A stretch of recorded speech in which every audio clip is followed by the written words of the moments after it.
Now, the problem is, for people who are in hospitals for other matters not related to COVID-19, they are supposed to be tested before they go into care homes, but it quite explicitly says that they can be tested on entry, or they can be tested in a hospital. The results don't need to be known. Now, is that really desirable, particularly in the 42% of care homes or so that still don't have the virus? Surely it would be better to have the results of tests before anyone goes in there. So in most circumstances, yes, it would be.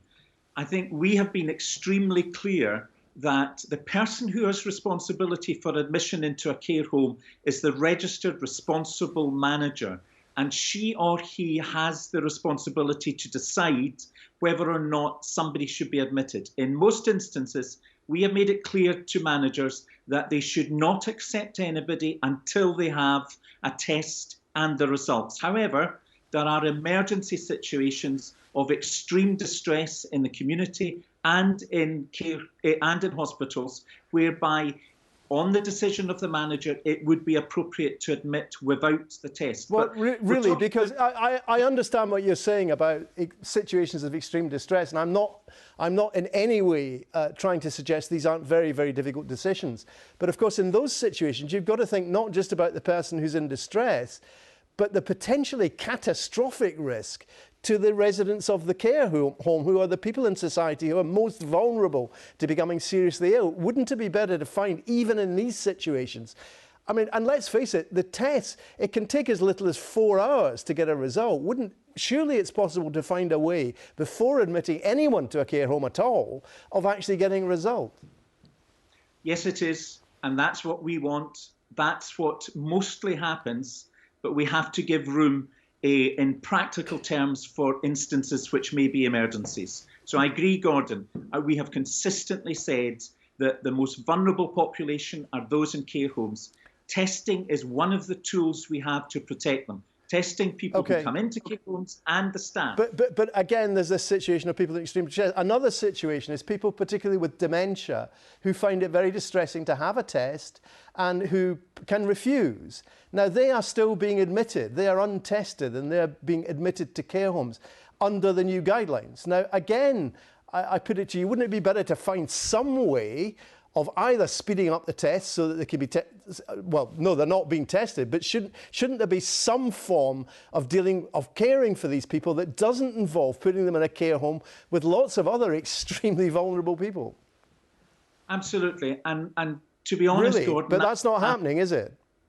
Well, that is what happens in most instances. Everybody is concerned about the individual patient in a hospital who might be extremely distressed. Hospitals are very dangerous places during an infection.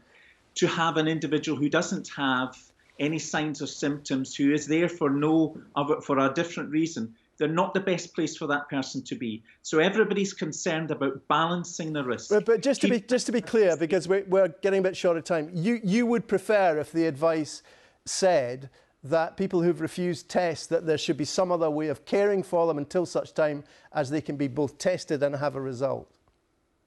We would prefer that the safety of those in care homes was the paramount consideration. Okay. A negative test is best. If a person is unable to consent or refuses, then we should jointly explore how we can care for that person. It may be in the care home. It may be possible through a separate unit.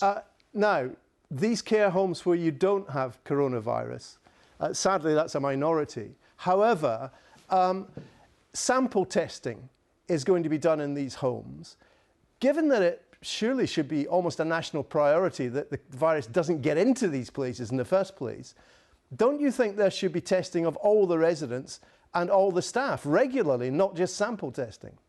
Absolutely. So on the 25th of April, we argued for, first of all, every care home where there was a case, and on the 1st of May, the government accepted that. We also argued at that time that we should very quickly move to a situation where every care home resident, every staff member was tested. But that's not happening under the new guidelines.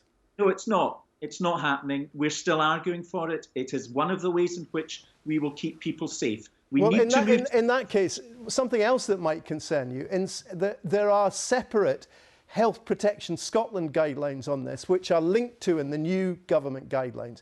And that paper talks about it being a lower priority even to do sample testing in care homes which don't have the virus. It talks about how before you even do sample testing, you should make sure that the care home has the ability to deal with positive cases, which sounds a bit like, you know, we don't really want to know because we might not be able to deal with it.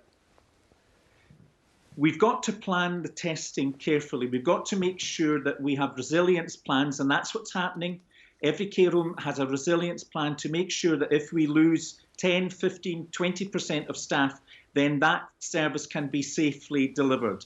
However, your point is absolutely right, Gordon. We need to urgently move to a situation where all residents and staff are tested, where staff are tested frequently on a regular basis. Including in care homes which don't have the virus.